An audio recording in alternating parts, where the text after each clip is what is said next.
उत्तर प्रदेश के प्रयागराज में महाकुंभ मेला आयोजित है। आप जानते हैं करोड़ों लोग वहां जा रहे हैं। बहुत कहा जा सकता है ये एक ऐसी भीड़ है जहां पर बहुत हिस्से से लोग पहुंच रहे हैं। ये कहा जा सकता है बहुत बड़ा आयोजन है उत्तर प्रदेश में और एक बहुत बड़ा धार्मिक आयोजन है। लेकिन यहाँ से कुछ खबरें काफ़ी अनोखी सामने आ रही है। पहले तो कुछ बाबा का वीडियो वायरल हुआ जिसमें देखने को मिला कि कुछ पत्रकारों को उन लोगों ने चिमटा से मारने की कोशिश की। कुछ अलग अलग तरीके के बाबा हैं, जैसे कोई अनाज बाबा हैं जो अपने सिर पर जो है अनाज उपजाते हैं और वो कहते हैं कि हम ये अनाज जो है इसका इस्तेमाल प्रसाद के तौर पर भक्तों को देते हैं। ये तमाम खबरें आ ही रही थी। पहले दूसरे दिन ये खबर सामने आई कि किस तरीके से वहाँ पर हज़ारों लोग की तबीयत ख़राब हो गई। ऑब्वियस सी बात है, करोड़ों की भीड़ पहुँचेगी, लाखों की भीड़ पहुँचेगी तो कुछ लोग बीमार होंगे। और फिर गंगा स्नान करना, वहाँ पर जाना, और ऐसे में कहते हैं बड़ा कहावत है कि ये कुंभ के मेले से बिछड़े हुए दोनों भाई। तो ये इतना बड़ा आयोजन ही होता है कि यहाँ लोग जो हैं वो अपने एक दूसरे को भूल जाते हैं और वो एक दूसरे से बिछड़ जाते हैं।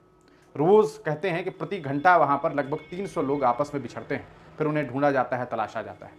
इस बीच ये खबर सामने आई है कि पहले तो ये खबर सामने आई थी कि लगभग 3000 लोगों की तबीयत बिगड़ गई। 2 लोगों की मौत, एक को हार्ट अटैक आया, एक स्नान कर रहे थे एनसीपी के नेता भी थे, उनकी डेथ की खबर सामने आई। उसके अलावा 11 लोगों को हार्ट अटैक पहले दिन आया, जिसमें 9 लोगों को सबको आईसीयू में रखा गया था। आईसीयू फुलफिल हो गया था।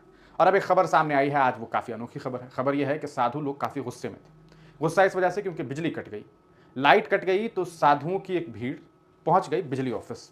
पहुंचने के बाद वहां पर 2 अधिकारी सहित 15 लोगों को जम करके मारा। कथित तौर पर आरोप है कि पुलिस की लाठियां लेकर के साधुओं ने उन लोगों को मारा और 8 लोगों का सिर फोड़ दिया है। ये काफ़ी चिंताजनक मामला है और इस पूरे मामले में साधुओं के ऊपर पुलिस प्रशासन के द्वारा एफआईआर दर्ज करने की भी खबर सामने आई। आखिरकार ये सब कैसे हो गया? बिजली कटी तो क्यों कटी, और अगर कट गई तो ऐसा क्यों हुआ कि भाई आप जाकर के मारपीट करेंगे और सीधे सिर फाड़ देंगे? आप साधु हैं, आप कुछ भी हैं, आप बड़े से बड़े ओहदेदारान क्यों नहीं हैं? आपको ये हक तो नहीं दिया गया कि आप इस तरीके से किसी इंसान पर, किसी व्यक्ति विशेष पर हमला करेंगे। ये काफ़ी चिंताजनक मामला है। आपको बता दें इस पूरे प्रकरण को लेकर के जो खबरें सामने आ रही है वो कुछ इस तरीके से है। प्रयागराज महाकुंभ में साधुओं ने बिजली विभाग के 2 ठेकेदारों सहित 15 लोगों को पीट दिया।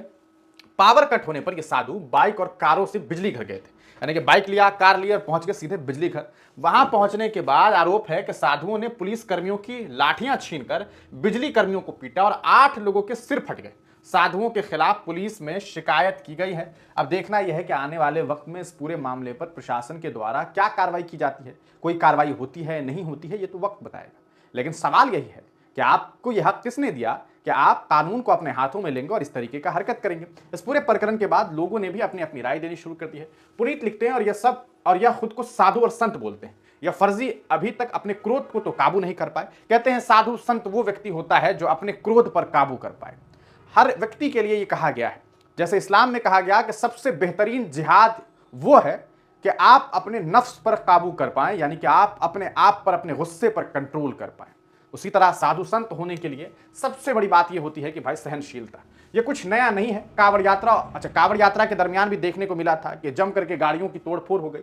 यह घटना न केवल कानून व्यवस्था के लिए गंभीर चुनौती है, बल्कि यह भी दिखाती है कि किस प्रकार कुछ प्रभावशाली वर्ग या समूह अपनी शक्ति का दुरुपयोग कर रहे हैं। यह स्पष्ट है कि कानून सभी के लिए समान होना चाहिए और किसी भी व्यक्ति या समूह को सरकारी काम में बाधा डालने या हिंसा करने का अधिकार नहीं है, चाहे वो कितने भी प्रभावशाली क्यों ना हो। आपके सवाल का उत्तर यह है कि उत्तर प्रदेश पुलिस को निष्पक्षता के साथ इस मामले की जांच करनी चाहिए और दोषियों के खिलाफ सख्त कार्रवाई करनी चाहिए, चाहे वो किसी धर्म, वर्ग या समूह से जुड़े हुए हो। लेकिन व्यवहारिक रूप से इस तरह के मामलों में राजनीतिक दबाव और वोट बैंक की राजनीति अक्सर न्याय प्रक्रिया में बाधा बन सकती है। अगर पुलिस और प्रशासन इस मामले में सही तरीके से काम करते हैं तो यह संदेश जाएगा कि कानून तोड़ने वालों के खिलाफ सख्ती से निपटा जाएगा। लेकिन अगर यह मामला केवल राजनीतिक दबाव या समझौते के बिना पर भेंट चढ़ जाता है तो यह कानून व्यवस्था और आम जन के अंदर जो विश्वास है उसे कमजोर करेगा। ऐसे मामलों में समाज और मीडिया की भूमिका भी अहम होती है। जनता की जागरूकता और दबाव ही प्रशासन को कार्रवाई करने के लिए मजबूर कर सकती है। न्यू मीनिंग ऑफ साधु। हिंदू राष्ट्र में क्या आप बिजली विभाग वाले 4 डंडे नहीं खा सकते? आशीर्वाद के रूप में साधुओं से। ये डॉक्टर खतरा नाम से कोई आईडी है, उन्होंने लिखा है। विपिन लिखते हैं कि आध्यात्मिक लोग भी भौतिक सुखी सुविधाओं के गुलाम हो गए